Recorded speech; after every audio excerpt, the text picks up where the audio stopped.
this is the Dinosaur Hunter here. Today we're going to be doing, for this episode of Making Prehistory, the Ornitholesties. Now, if you don't know what the Ornitholesties is, here's a little synopsis to the Ornitholesties. It was basically a very small dinosaur, about the size of, I'm assuming, a turkey, maybe bigger, maybe a dog. It was like an egg thief. It was mostly a scavenger and kind of omnivorous, I'm assuming. I think it was more carnivore. Because if you watch it in Walking with Dinosaurs, it's more carnivorous. And will eat eggs or baby diplodocus. So, I basically already got the legs set up. Now, if you don't know how to do the legs, if you don't remember how to do the legs, for the Ornitholestes, you gotta make them a whole lot more bird-like. You gotta make the toes thin. You just basically pinch all of it. Just pinch. So, we're basically starting with the body. Now, the style that I'm going to use the Ornitholestes is going to be like this dark green here. And the dark green is going to be stripes. And the legs, everything else is going to be white. I'm just going to wrap the green, make green, roll it up, wrap it around the dinosaur, flatten it to get the even way for the Ornitholestes. Now, the colors you need, well, what I'm using is blue, orange, pink, and a darker pink, which is very weird, odd. It may look red on the camera, or orange, I don't know. This is very neon orange. This is a neon orange, and basically white and dark green, dark mossy green, whichever color it is. For colorblind people, this is going to be very hard, but you just do whatever you want with your dinosaur. So, I just started on the legs. I'm going to be starting on the body now, the body shape. So, here we go. You gotta pinch it down first, you don't want to roll it.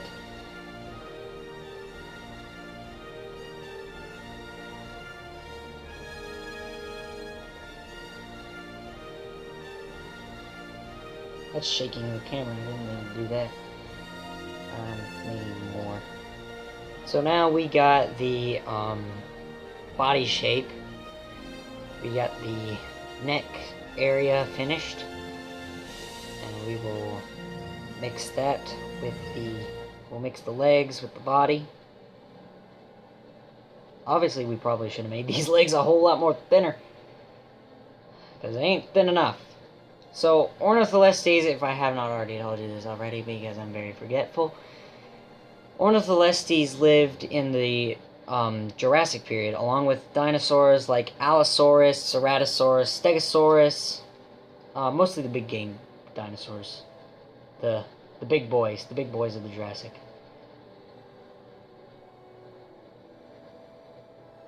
I'm gonna make them very thin, very thin. That's what you gotta do. Because whenever you're working with a very small dinosaur, you want to make all the features thin and very bird-like. Because that's how these dinosaurs work. They were very small, very bird-like. I can imagine Ornitholestes like, I don't know, maybe one of those creatures that'll just annoy you if you're camping in the dark. And they'll just try and snatch your food and stuff, which is not a very fun thing for you. It's fun for them, but not for you. So we got the body all fixed up. Of course it can't stand, I gotta fix it up. But I will be right back, and I will work on the tail. My lizard is looking at me. He's like, what are you doing? Why are you doing in my room? This is my room now. Watching me like a hawk is what he's doing. He's being my supervisor. So, I'm almost finished with the tail here. Trying to make a big assumption of its tail. Not quite sure how long its tail is. So, I'm just going to go along and improve. So, there's your tail. Very, very nice tail. Very nice tail. Now we're going to fuse that with the rest of the body of the Ornitholestes. Now, if you want to know about dinosaurs, the best thing to do to remember Ornitholestes is what I do is I remember of a turkey. I remind myself that Ornitholestes is almost like a turkey. When I saw Walking with Dinosaurs, I thought of it more like some kind of a turkey-like dinosaur than like a chicken. Like most people say T-Rex is related to a chicken. We don't know any of that unless you use DNA traces to look for what the chicken's relative is. I'm pretty sure we cannot just go diving headfirst into saying that Tyrannosaurus Rex is related to a rooster. So every single morning you hear, when you think of cock-a-doodle-doo, you better think of a giant roar bigger than a lion's. So, yeah. The body is almost finished. Looks almost like an allosaur. Yep. So, now we're going to get the arms, so I will be right back. The main thing about Ornitholestes' arms is that they are very, very long. I do know that. They are about, like, Allosaurus comparison, like how Allosaurus' arms are compared to its body. They are very big for a dinosaur. Well, long. So you gotta have long fingers. Ornitholestes, I'd like to think of my Ornitholestes as like long fingers to grab eggs, like Oviraptor, because Ornitholestes had the capability to grab eggs and eat them. I believe that's correct. That's what I hear a lot. Ornitholestes eats a lot of eggs. It's part of its diet, and it eats quite a bunch of little baby dinosaurs. That was probably the role for the Ornitholestes. So pretend this. Imagine this in your brain. In the Jurassic Forest, very tall pine trees, big conifer forest, and there's an Ornitholestes just walking, minding its own business, looking for food like any normal dinosaur would do. Well, the Ornitholestes spots a nest with broken eggshells.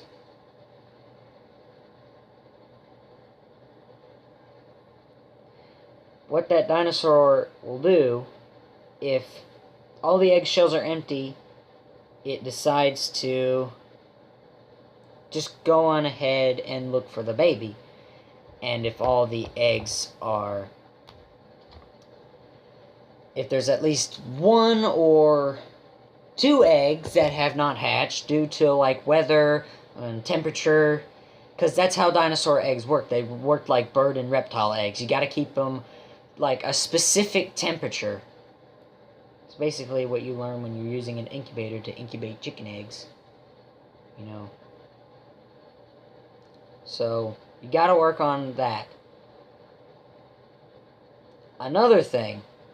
Now this is another thing.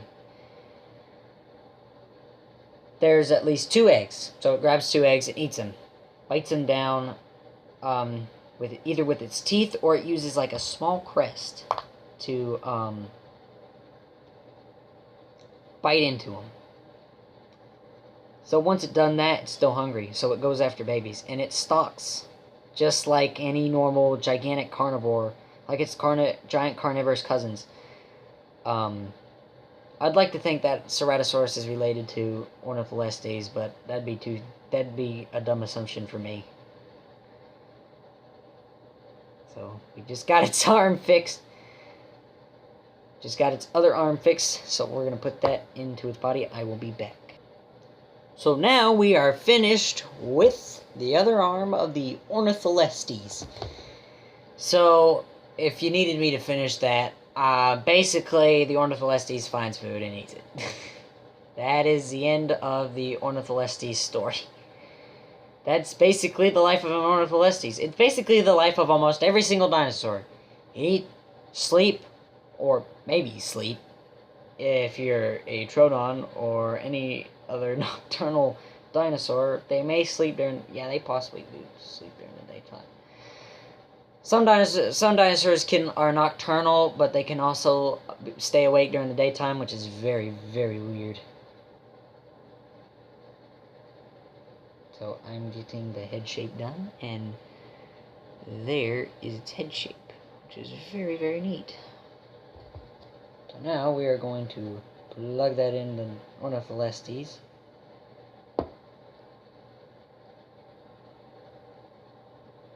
The rest of the Ornitholesties at the very least.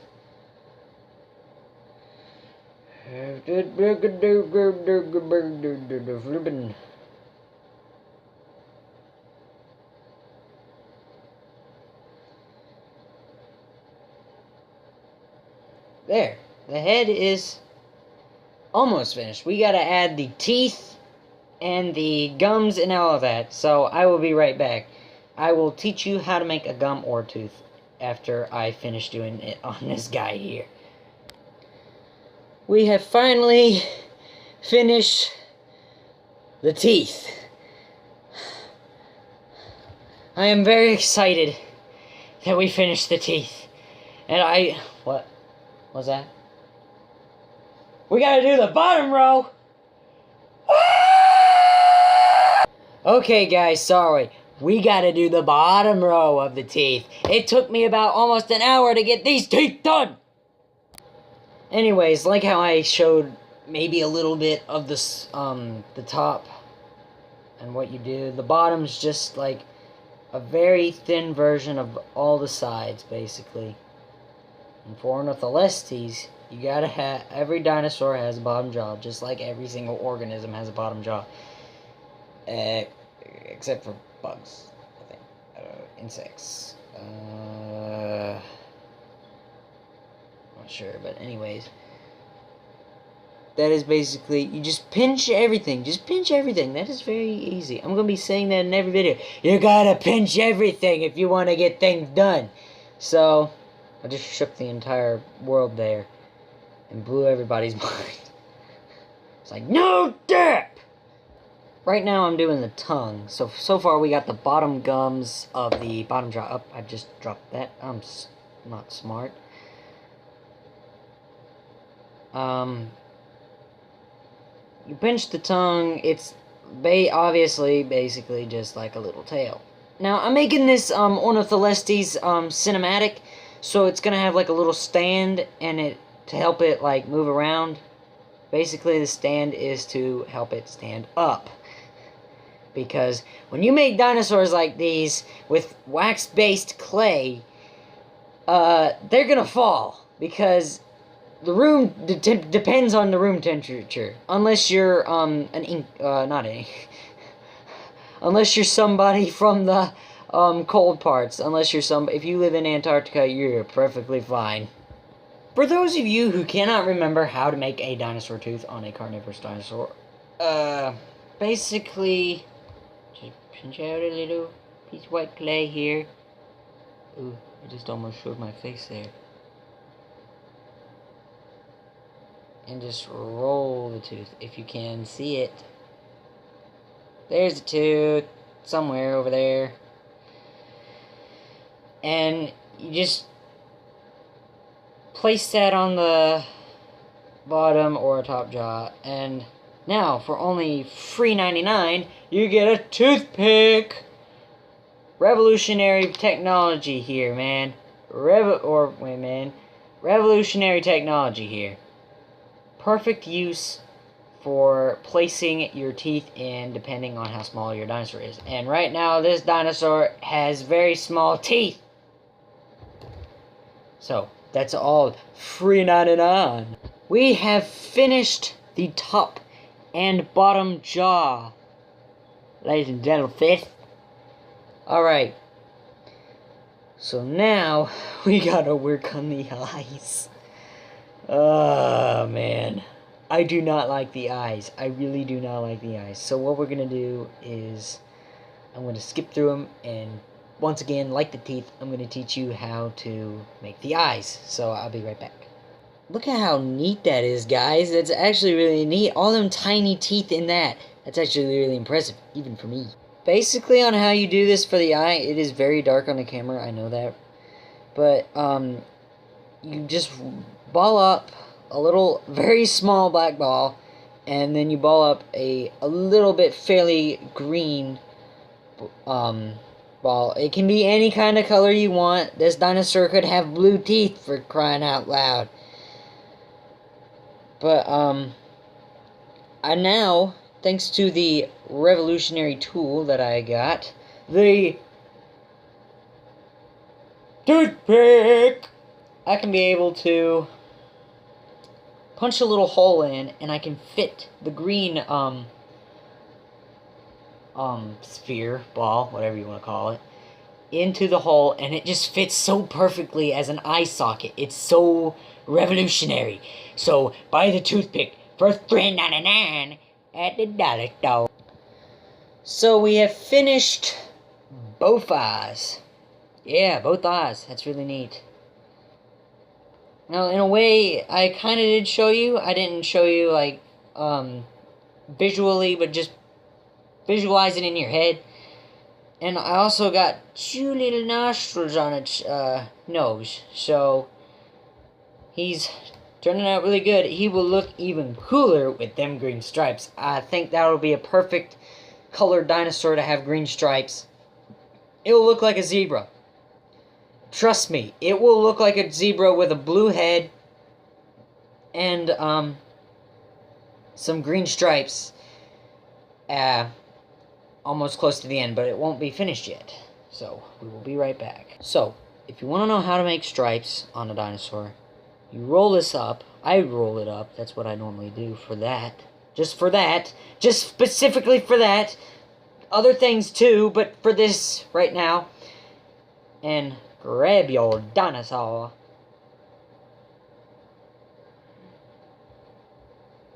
Roll it up enough to where you can get it.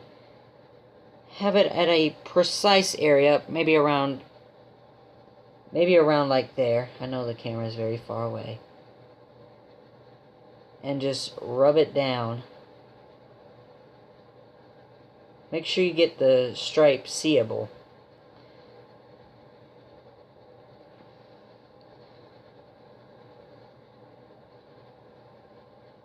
So, we will be doing most of that. It'll look better at the end. So, that's how you can do your stripes. You can do them all the way around. What I'm planning to do is not doing them all the way around. I may do them all the way around, but we'll see how that pans out. You can do them all the way around, or you can just do them like that way. Just like that way. So, we'll be right back. This is gonna take a whole lot longer than the teeth, I can assure you this. Oh, look at that. That's turning out very beautifully. That is very nice. I love it. I love it. You have no idea how long this is being time-consuming. I have no idea what time it is. Oh, man, this is taking, like, forever to do. This is really hard. Doing this dinosaur, getting all these details and stuff. It's really, really hard. So, I thought it would be a little bit cool if I did, like, the arm, like how I did with the arm and the feet, and not did the stripes on, like, the bottoms of the arm and the feet. Like, on this part of the tail, I thought it'd be really cool, have it, like, stand out like that. Like, the rest of it would be, like, sort of camouflaged-ish, but then the tail would be setting it off. I thought it'd be a little bit neat to have it like that, and just have, like, one big stripe on it. I thought that would be a little bit neat for it, because it looked like something that would have something like that, which I found that pretty neat. So, now for the claws, and then we'll be getting to the thing where I need to put it, so we'll be back. So now we gotta go and do the claws on the arms. Now, just like the teeth, if you don't remember, obviously, just like the teeth, you gotta get, make it like a claw, make it like a tooth, sort of. Curve it a little bit, and that'll make you go and move the arm a little bit as well. Try and get a little bit closer. It's gonna be hard to see the claw because it's dark. Also, the reason why there's not the normal intro, because I'm gonna test out a better intro, and if that better intro don't work, then I'm gonna just use the old intro, so I'll be back. We have, I believe, officially finished this dinosaur. It's very hard to see. I believe we have officially finished it. I need to move everything's messed up. The dinosaur. So right now, I'm going to be working on the platform. While I am, I'm going to tell you a little story. Something, put this in your head. It's the late Jurassic Period. Around 100 million years, maybe, I believe 165 million years. Yeah, that's correct. And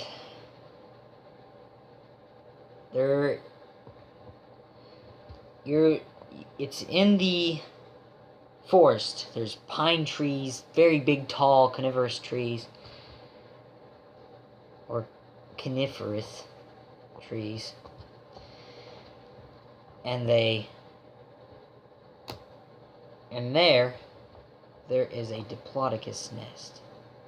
And if you don't know what this Diplodocus is, for those of you who don't know what the dinosaur world is, Diplodocus is long neck.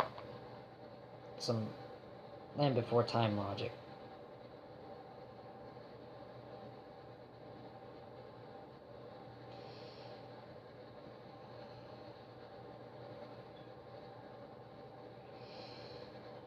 And there's an Ornitholesties. Maybe picture this guy in your head or whatever else there is, and it snatches eggs and eats baby Diplodocus. That's basically the nature of a Ornitholestes, is they're mostly scavengers.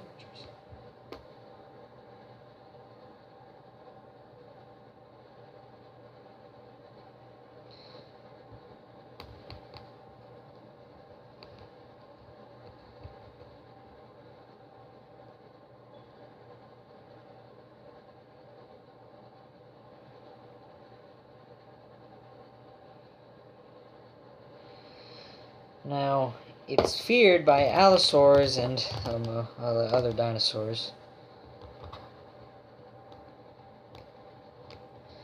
The big ones, but the small ones it's not afraid of. So there is your Ornitholesties. Alright. Thank you everybody for watching. Click more videos that I have made. Subscribe to other channels. Trust me, there is a reason for why I'm subscribed to these channels. And I will see you lovely audience right there, in more videos. Bye. Look at that. It's very neat.